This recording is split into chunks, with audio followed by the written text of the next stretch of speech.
Hello to everyone, welcome to our YouTube channel. एक और शानदार क्लास के साथ मैं स्वागत करता हूं मेरे अपने यूट्यूब चैनल पे। आज के सेशन में अपन बात करेंगे ऑल नोट सेट की। बात कर रहे हैं अपन ऑल नोट सेट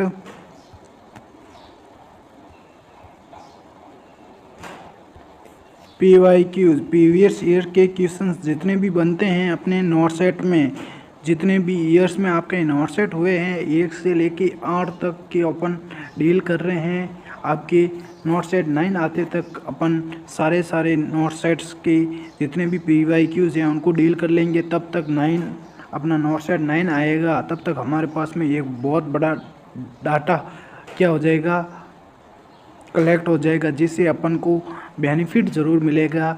100 to 1% अपन को फ़ायदा मिलेगा नोट सेट 9 में। तो पिछले सेशन में अपन ने बात की थी 57 क्वेश्चंस की, तो आगे डील करेंगे। तो उससे पहले एक बार अपने दोस्तों के साथ में जितना हो सके उतना शेयर ज़रूर कर देना और एक प्यारी सी कमेंट ज़रूर करके बताना ये कंटेंट आपको कैसा लगा। तो स्टार्ट करते हैं।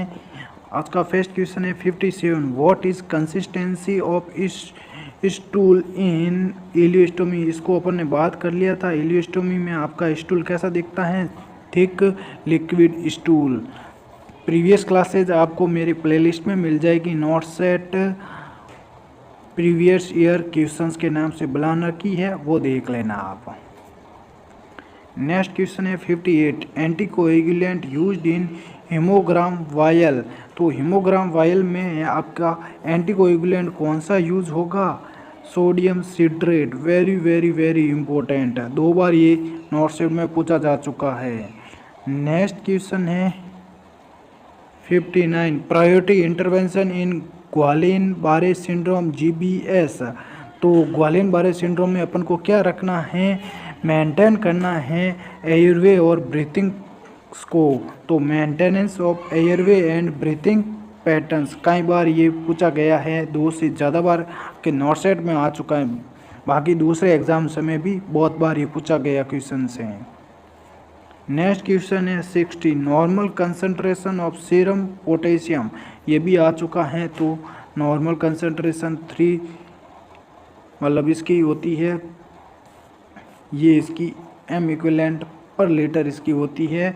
ऑप्शन में आपका ये था 3 से 5 M इक्विवेलेंट पर लीटर।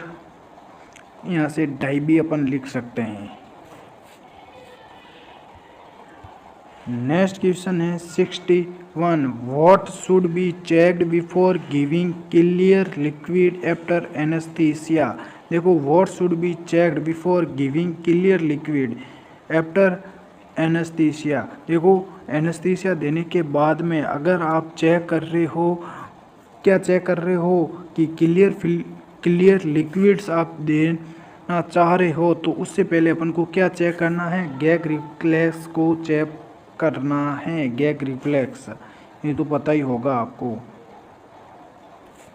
एक्सेप्ट ये देखो EDD का पूछा गया है। Expected date of delivery if LMP last menstrual period is 25 June 2018 का है। तो what is expected date of delivery क्या रहेगी इसकी, देखो नेगल्स रूल के अकॉर्डिंग ये पूछा जाएगा।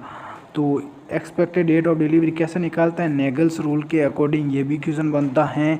तो इसमें अपन 7 ऐड कर देंगे प्लस 9 मंथ, इसमें क्या कर देंगे और ऐड कर देंगे, 9 मंथ्स हो जाएगा।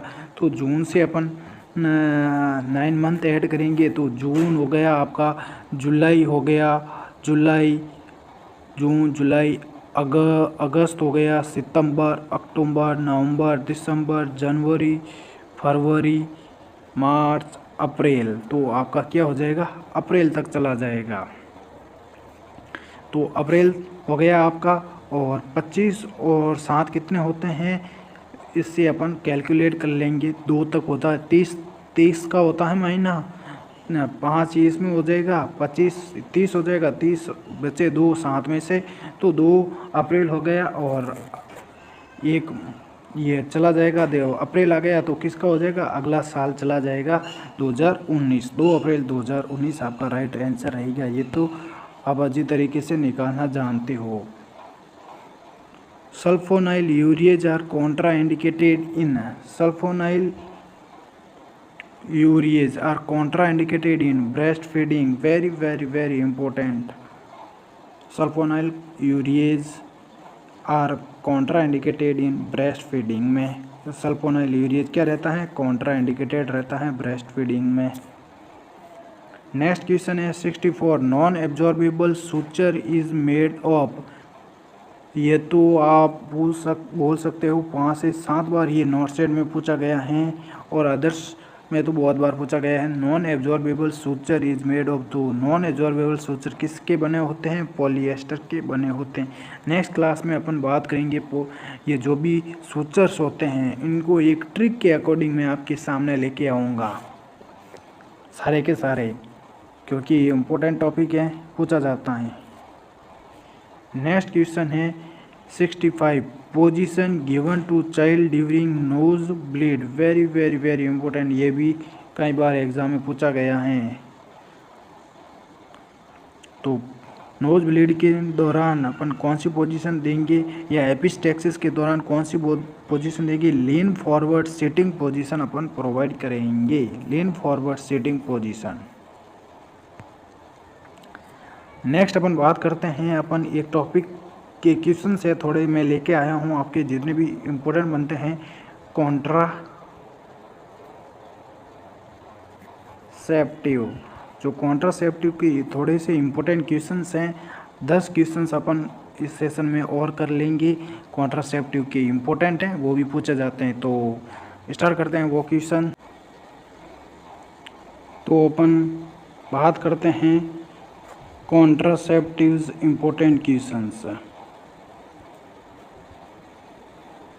Mirena is a third generation intrauterine contraceptive device. देखो IUCD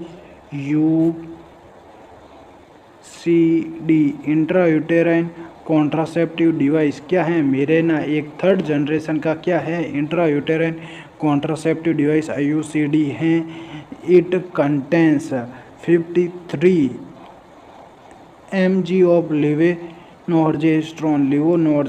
वेरी इंपॉर्टेंट। देखो मिरेना एक क्या है? Third generation intrauterine contraceptive device होता है और इसमें होता है आपके 53 mg ऑफ लिवोनॉर्जेस्ट्रॉन। ध्यान रख लेना, इंपॉर्टेंट है, पूछा जा सकता है। मिरेना क्या है? It has life span of 5 years. तो मिरेना की लाइफ स्पान क्या रहती हैं? 5 ईयर्स रहती हैं। लाइफ ये भी पूछा जाता है लाइफ स्पान का।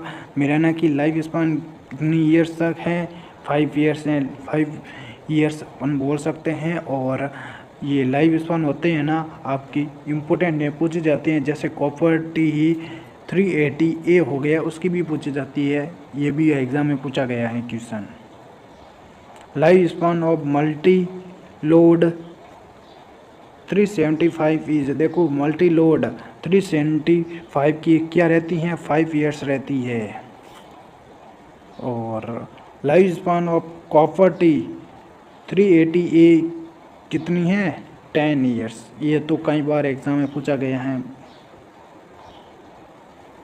RRB में भी पूछा गया है इस बार। The radioactive substance used in copper T devices is barium sulphate. देखो the radioactive substance used in copper T. तो कॉपर टी में रेडियो एक्टिव सब्सटेंस कौन सा यूज लिया जाता है? Barium sulphate. Very important. Next question है second और oral contraceptive can be divided into low dose, very low dose and minimum effective dose of estrogen oral contraceptive pills। देखो oral contraceptive pills को देखो low dose में, very low dose में and minimum effective dose में क्या किया गया है? जो एस्ट्रोजन की प्रो कॉन्ट्रासेप्टिव पिल्स होती हैं उसमें क्या किया गया है? डिवाइड किया गया है। इसको थोड़ा सा ध्यान रख लेना। नेक्स्ट क्वेश्चन है amount of oestrogen in low dose oral contraceptive pills. देखो अमाउंट ऑफ लो डोज में एस्ट्रोजन की ओरल कॉन्ट्रासेप्टिव पिल्स में अपन बोल सकते हैं अमाउंट कितनी है? तो ये पूछा गया क्वेश्चन है। Low dose, very low dose और minimum effective dose of oestrogen contraceptive pills. तो उसमें पूछा गया है low dose oral contraceptive pills is 30 mcg। तो एक बार देख लेते हैं वापस, amount of oestrogen in low dose oral contraceptive pills is 30 mcg। Next question है, Chhaya is non hormonal non steroidal oral contraceptive pills. Very very very important, कई बार पूछा गया है कि Chhaya is a non hormonal non steroidal oral contraceptive pills. ये question पूछा जाएगा कि इनमें से आपका जो भी स्टेरॉयडल जो ओरल कॉन्ट्रासेप्टिव पिल्स नहीं है, एक्सेप्ट में पूछा गया उसमें एक आपको दे रखा होगा छाया, तो ये आपका राइट रहेगा। छाया क्या है? Non steroidal non hormonal drugs है। दोनों में पूछा जा सकता है। Non hormonal oral contraceptive pills कौन सी होती हैं और non steroidal oral contraceptive pills कौन सी होती है? छाया होती है, ध्यान रख लेना। एक इम्पोर्टेंट क्वेश्चन हैं जिनको डाउट रहता है, माला, एक मिनट अपन अलग से लिख देते हैं, माला डी और यहाँ से अपन लाइन खींच देते हैं माला एन। ये ड्रग्स आती है ना, देखो डी से आप याद रख लेना दुकान, डी से क्या रख लेना आप? दुकान। दुकान में क्या होता है? दुकान में आप जाते हो तो पैसे लगते हैं, तो ये बोल सकते हो कि ये आपको मिलेगी 2 रुपये में मिलती हैं दुकान से, मतलब इसकी प्राइस रहती है। और माला एन ये क्या रहती है? एन से यहाँ से लिख देना नो कॉस्ट, गवर्नमेंट सप्लाई रहती है इसकी। माला एन की गवर्नमेंट हॉस्पिटल्स में आपको मिलती हैं। ये तो आपको अच्छी तरीके से ट्रिक के अकॉर्डिंग याद हो गया होगा। तो ऐसे ही ट्रिक्स पाने के लिए मेरे साथ ज़रूर जुड़िएगा। अपने दोस्तों के साथ में जितना हो सके उतना इस सेशन को शेयर ज़रूर कर देना। Thank you to all of you.